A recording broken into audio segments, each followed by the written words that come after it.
Hello everyone, good morning. Discuss करेंगे 8 सितंबर के current affair. Morning का थॉट देखेंगे, इसके बाद अपनी क्लास को स्टार्ट करेंगे। साथ में ही क्लास के लास्ट में रिवीजन है जो कि कल की क्लास में हमने पढ़ा था।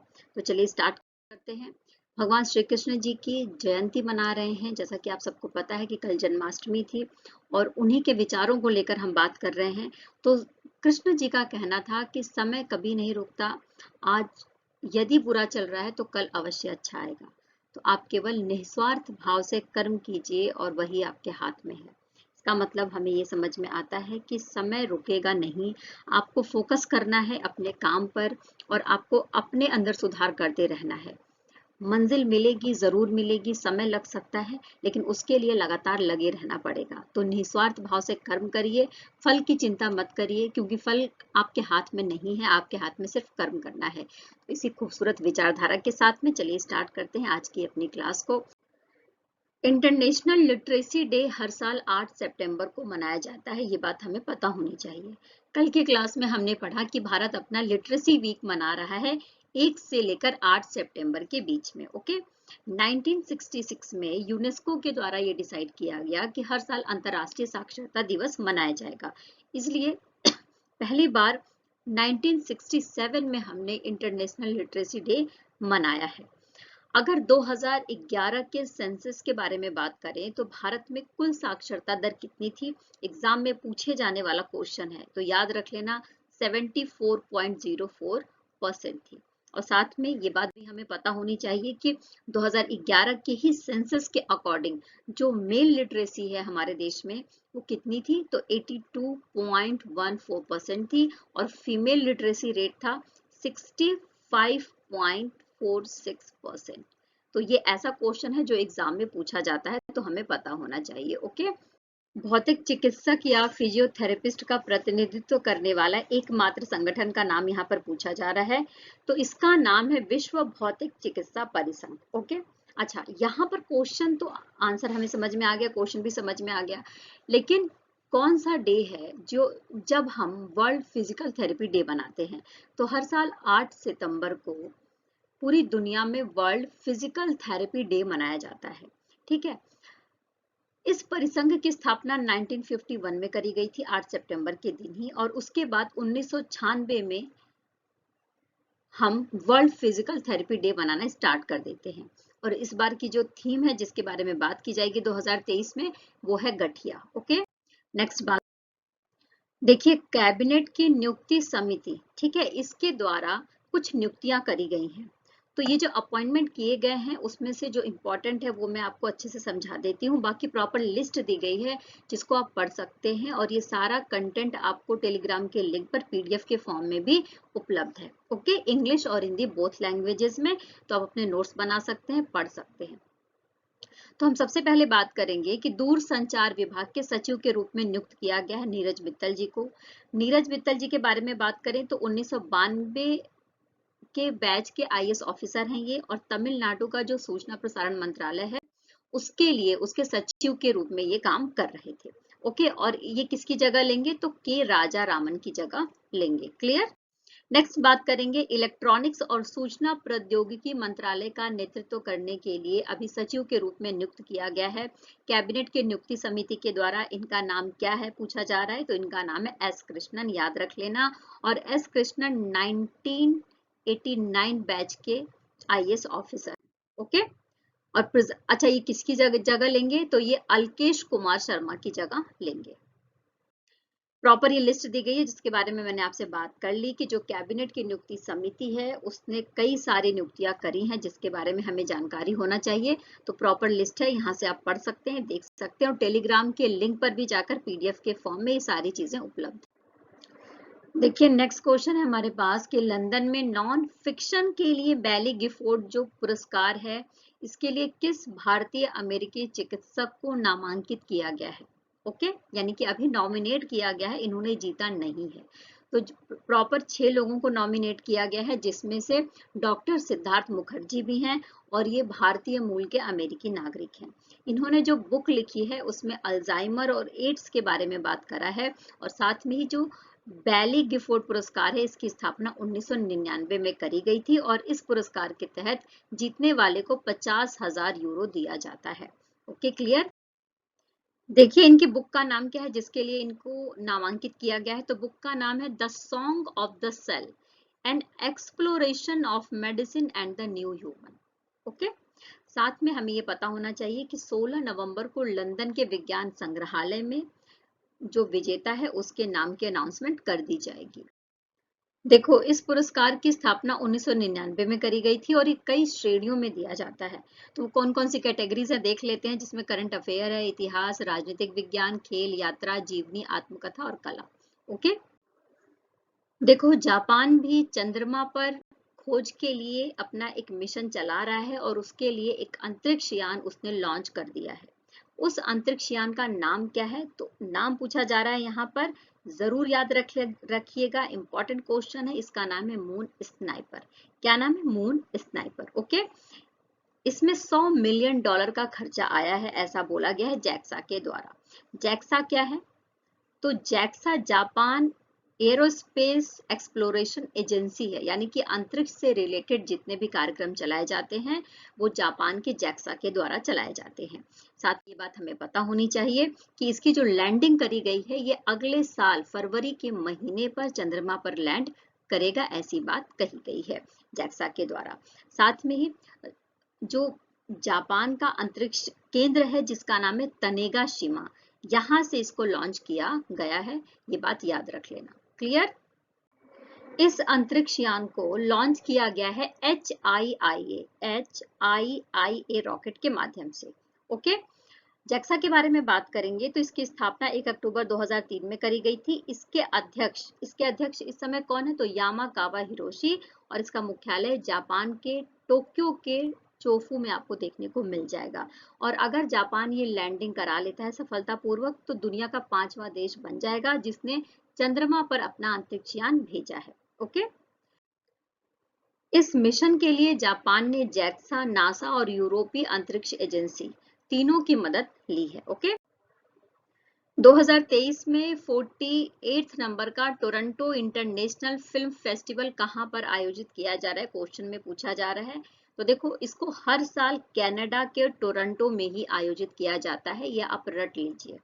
सितंबर के महीने में ही किया जाता है, ये भी आप रट लीजिए। ठीक है, और इस बार किस नंबर का एडिशन है, तो 48 नंबर का एडिशन है ये। Okay, clear. साथ में ये बात हमें पता होनी चाहिए कि भारत का जो प्रतिनिधित्व मंडल जा रहा है उसमें सूचना और प्रसारण मंत्रालय की तरफ से संयुक्त सचिव है जिनका नाम है पृथुल कुमार। तो पृथुल कुमार इसकी अध्यक्षता कर रही हैं और भारत की तरफ से 6 फिल्मों को नॉमिनेट किया गया है जिसको टोरंटो इंटरनेशनल फिल्म फेस्टिवल में दिखाया जाएगा, जिसमें से मूवीज का नाम हम देख लेते हैं, डियर जस्सी, किल और साथ में थैंक यू फॉर कमिंग। ये मूवीज हैं जो भारत की हैं जिसको टोरंटो इंटरनेशनल फिल्म फेस्टिवल में दिखाए जाने की बात कही गई है। देखिए टोरंटो इंटरनेशनल फिल्म फेस्टिवल के बारे में बात करें तो इसकी स्थापना 1976 में करी गई थी। ओके, और हर साल इसका आयोजन टोरंटो में ही किया जाता है। टोरंटो में एक हॉल है जिसका नाम है बेल लाइट बॉक्स सांस्कृतिक केंद्र, वहां पर इसको हर साल ऑर्गेनाइज किया जाता है सितंबर के महीने में, और इस बार 7 सितंबर से स्टार्ट करके 17 सितंबर तक चलने वाला है। पिछली बार ये 8 सितंबर से लेकर 18 सितंबर तक चला था। Okay, clear. नेक्स्ट क्वेश्चन ये है कि पर्यावरण के लिए एक मिसाल के रूप में भारत का पहला सोलर नगर कौन बन गया है, याद रख लेना, मोस्ट इंपॉर्टेंट क्वेश्चन है, एग्जाम में आने की संभावना इसकी 100% हो सकती है। ये है सांची, मध्य प्रदेश का जो रायसेन जिला है वहां पर सांची आपको देखने को मिल जाएगा। विश्व सांस्कृतिक धरोहर के रूप में भी हम इसे जानते हैं। सांची में एक जगह है जिसका नाम है नागौर, तो नागौर में ही सोलर पैनल बनाया गया है IIT कानपुर की हेल्प से, और इसके पीछे का मोटिव था कि जो सांची है उसको नेट जीरो कार्बन कर दिया जाए, कार्बन फ्री कर दिया जाए, इस बात को ध्यान में रखते हुए ऐसा करा गया है। तो पहला सोलर नगर भारत का कौन सा बन गया है, तो सांची बन गया है, जो यूनेस्को की विश्व सांस्कृतिक धरोहर में भी शामिल है। ठीक है, अच्छा देखो यहाँ पर अगर हम देखें तो कार्बन की लगभग 13,747 टन की जो मात्रा है वो कम हो गई है इस सौर पैनल के माध्यम से। मुख्यमंत्री कौन है? तो शिवराज सिंह चौहान है, राजधानी भोपाल है, और यहाँ का आधिकारिक फल आपको आम देखने को मिल जाएगा, और राज्यपाल मंगू भाई सी पटेल हैं। क्लियर? देखिए, भारतीय वायुसेना के द्वारा प्रारंभ किए गए प्रशिक्षण अभ्यास, उसका नाम पूछा जा रहा है। तो जो प्रशिक्षण अभ्यास है इसका नाम है त्रिशूल। ओके, जो भारत का पश्चिमी एरिया है, यानी कि कश्मीर के लेह से लेकर राजस्थान के नाग तक आपको ये प्रशिक्षण देखने को मिल जाएगा, और इसका नाम है त्रिशूल।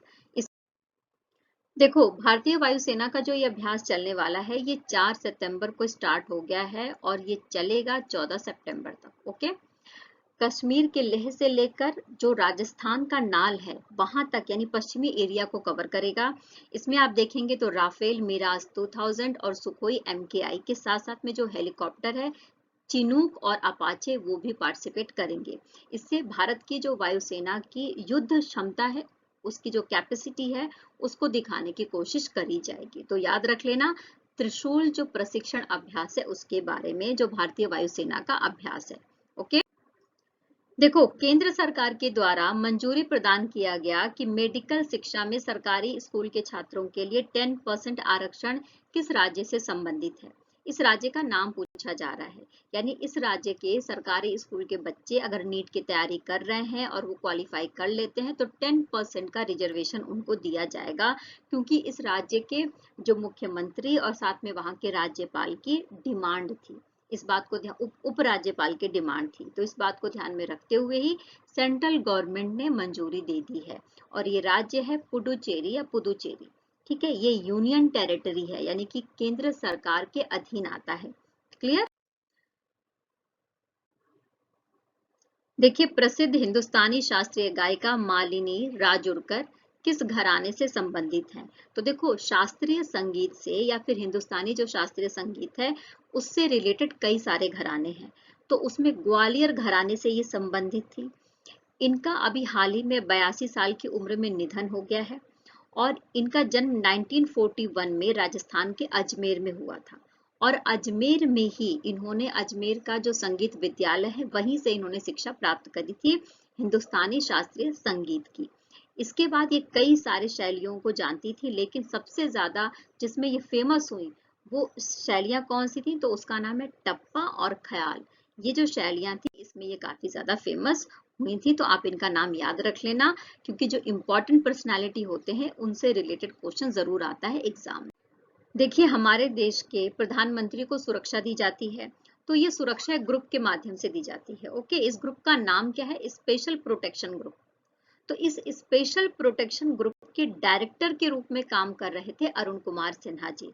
तो अरुण कुमार सिन्हा जी की अभी डेथ हो गई है। ये 1987 के केरल कैडर के IPS अधिकारी थे। 2016 से ही ये स्पेशल प्रोटेक्शन ग्रुप के डायरेक्टर के रूप में काम कर रहे थे, और इनका कार्यकाल 31 मई 2024 को समाप्त होने वाला था, लेकिन उसके पहले ही इनकी डेथ हो गई है। ओके, याद रख लेना इस बात।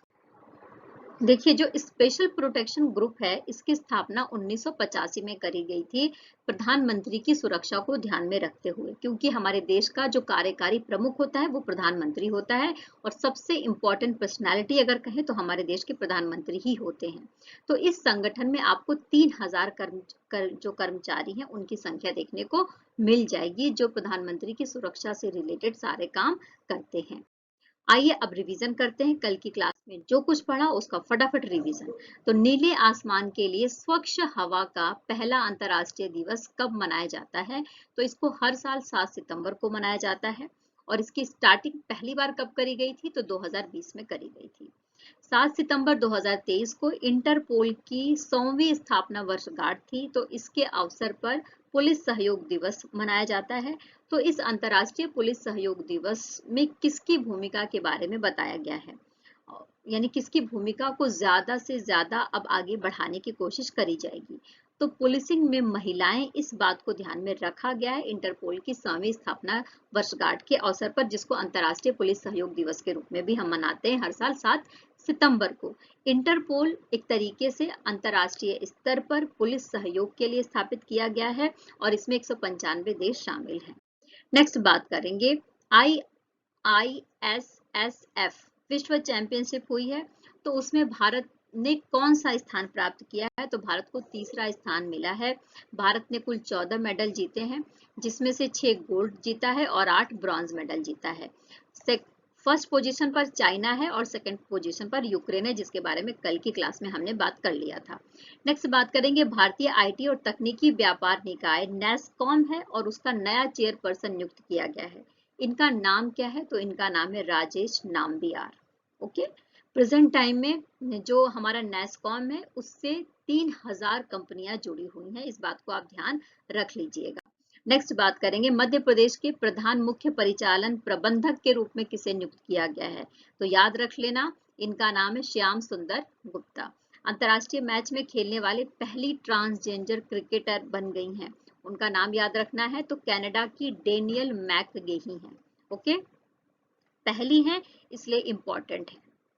ओके, नेक्स्ट बात कर लेते हैं, टाटा स्टील शतरंज इंडिया टूर्नामेंट हुआ था, उसमें महिला रैपिड वर्ग में किसने जीत हासिल करी है? इनके बारे में कल हमने बहुत अच्छे से पढ़ा था। इनका नाम है, महिला ग्रैंड मास्टर हैं और दिव्या देशमुख, भारत की है ये। और दिव्या देशमुख ने टाटा स्टील शतरंज इंडिया टूर्नामेंट जीत लिया है और इन्होंने चाइना और यूक्रेन की जो नंबर 1 और 2 की खिलाड़ी हैं उनको हराकर ये टूर्नामेंट जीता है, तो अपने आप में एक रिकॉर्ड कायम किया है दिव्या देशमुख ने।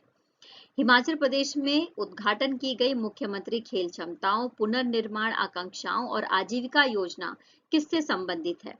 तो ये संबंधित है दिव्यांग बच्चों से, ठीक है। और इस योजना को कहते हैं सबल। क्या कहते हैं?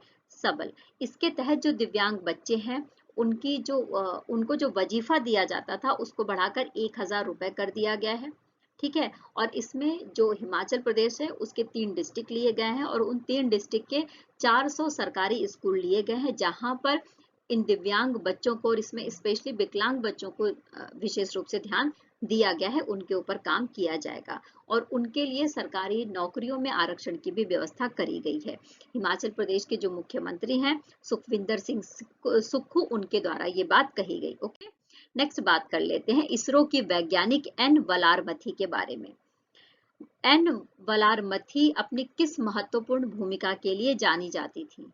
तो देखो, जब भी कोई प्रक्षेपण होता था, रॉकेट लॉन्च होता था, तो उसमें काउंटडाउन की जो गिनती होती थी वो इस साइंटिस्ट की आवाज में होती थी, जिनका नाम है एन वलारमथी। इनका अभी निधन हो गया है। चंद्रयान 3 की लैंडिंग में भी इनकी आवाज हमने सुनी थी। जो काउंटडाउन हम सुन रहे थे ना, वो इन्हीं की आवाज में था। ओके, तो आई होप कि आपने सारी बातों को अच्छे से समझ लिया होगा और रिवीजन भी समझ में आ गया होगा। टेलीग्राम के लिंक पर पीडीएफ के फॉर्म में सारी चीजें उपलब्ध हैं, तो आप पढ़ सकते हैं, देख सकते हैं, नोट्स बना सकते हैं। इंग्लिश और हिंदी दोनों लैंग्वेजेस में आपको उपलब्ध है। बाकी मेरे साथ बने रहिए, चैनल पर लाइक करते रहिए, शेयर करते रहिए और अगर आप नए हैं तो बेल आइकन जरूर प्रेस कर लीजिए। कल फिर मिलेंगे, तब तक के लिए टेक केयर, बाय बाय। खूब खुश रहिए, खूब मेहनत करते रहिए, जीवन में आगे बढ़ते रहिए और जो आप पर भरोसा करे उसके साथ हमेशा बने रहिए। Bye bye.